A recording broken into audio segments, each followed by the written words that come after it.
This is Lesson 6, Christopher Columbus. With all of the studying of history, have we once been able to talk to these people or pull a video interview to hear them explain their actions verbally? The answer is, of course, no, which should tell us that we need to exercise extra discernment when viewing such long ago history.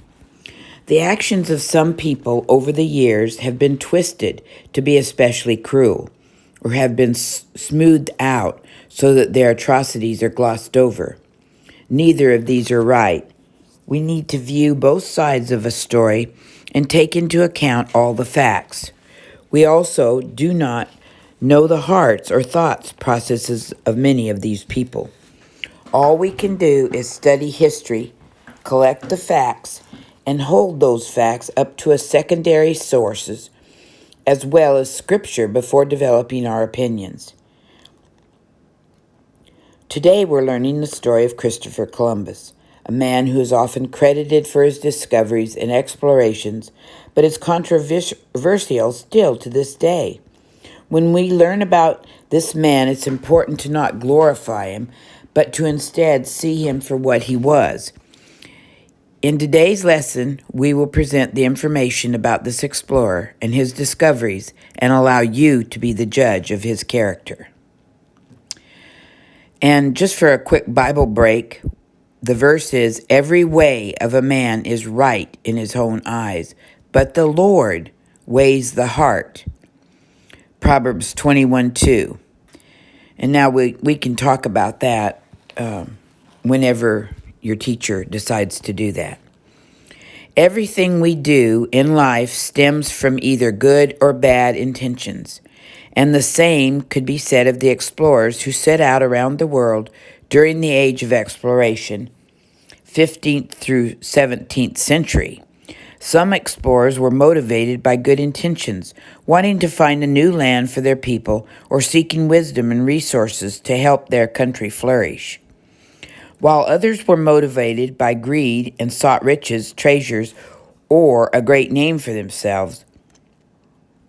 The problem is, most of us believe our intentions are good at the time, and it's not until we see the consequence of our actions that we are able to really test our heart and know if our motivation was pure. Even more problematic is that our good intentions can have unexpected consequences. Because of this, it can be quite difficult to understand or judge the intentions of the early explorers. But we can certainly learn from the decisions they made and see how they impacted future generations. Christopher Columbus. Christopher Columbus has long been hailed as the founder of America. He is considered a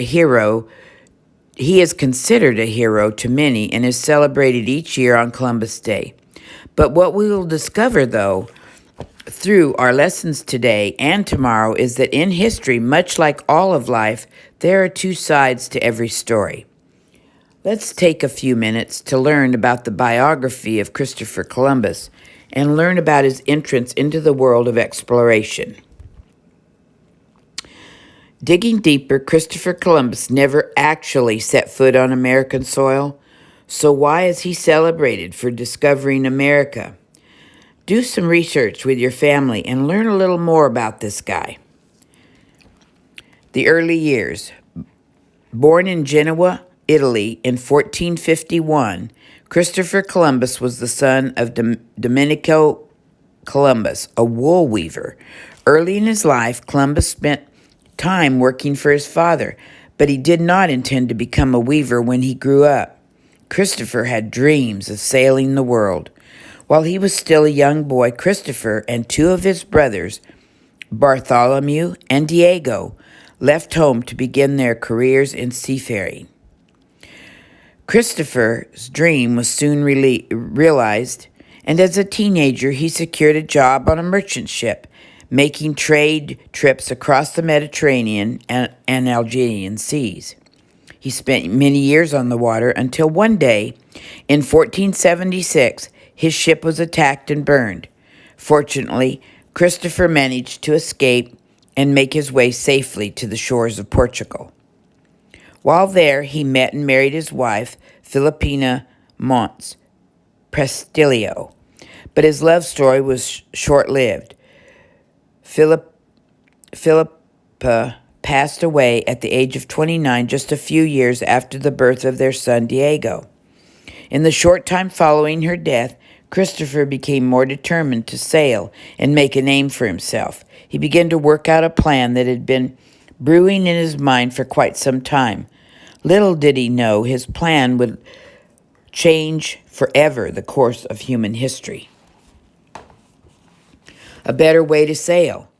During the 15th century, Europeans became quite determined to find a way to sail to Asia because it offered many resources and riches such as gold and exotic spices. However, this task was quite challenging because most of the trade routes were controlled by Arab nations. This meant that Europeans could not access the riches of Asia themselves, but instead had to purchase items from local traders at higher prices. At that time, the best route to Asia involved sailing south and then east around the continent of Africa, but this was a long and dangerous journey, with much of the trip uncharted and unknown to the European sailors. Columbus was convinced that the world was round, so he proposed a new plan, sailing west. He knew that sailing west would eventually lead him to the Indies, where riches and resources could be found. But he had to convince someone wealthy to pay for his long trip and provide him with ships and supplies. And so, armed with a bold idea, he made his proposal to officials in many countries, but all of them declined his help. You should know a compass rose can be found on every map, and it was used by sailors to help them know the general direction they were heading.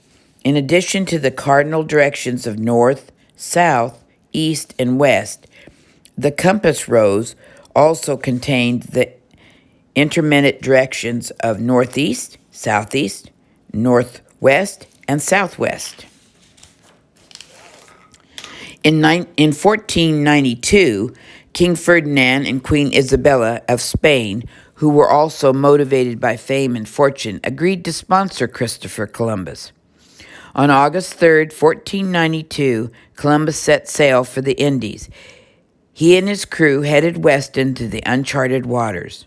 Unfortunately, while they were certainly sailing in the right direction, there were two problems. One, Columbus had greatly miscalculated just how long the voyage would take.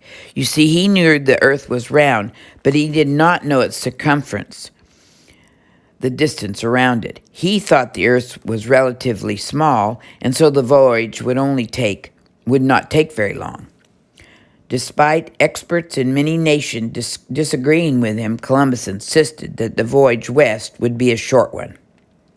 The second problem was that while he knew he would eventually reach the Indies, he did not know that there was a whole other continent in his way. At that time, much of the world was still undiscovered by Europeans, and so there was no way of knowing that uncharted land would be directly in his path. Unaware of his miscalculations, Columbus and his fleet of 3 ships, the Nina, the Pinta, and the Santa Maria, spotted land on October 12th, 1492. Columbus proclaimed that they had reached the Indies, but in reality they had landed on one of the Bahama Islands, which Columbus named San Salvador. Convinced that they made it to India, when Columbus and his crew encountered a welcoming group of indigenous peoples, he began referring to them as Indians.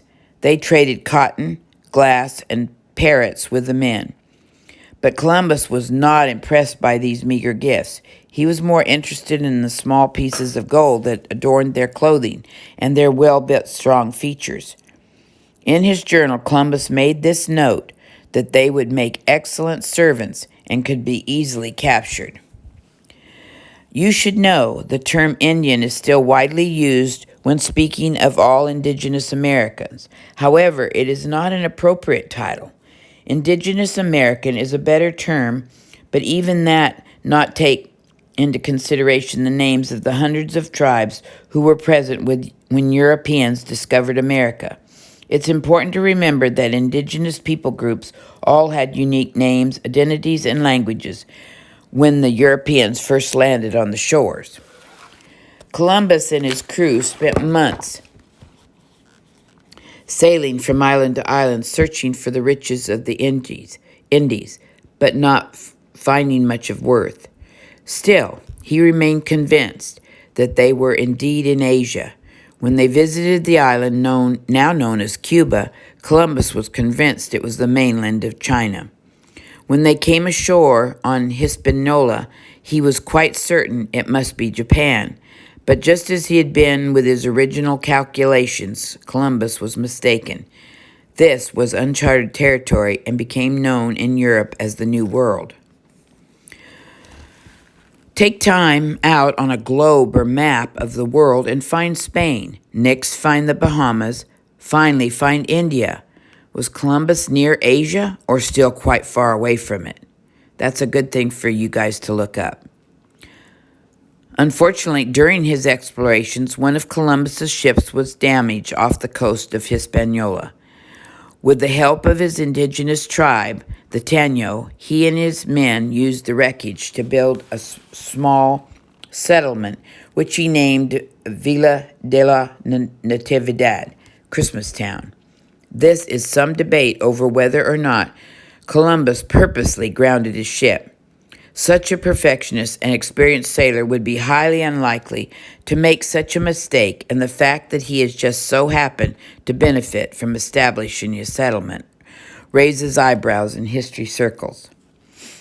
In January 1493, several dozen of Columbus's men stayed behind on Hispaniola while he made his return trip to Spain.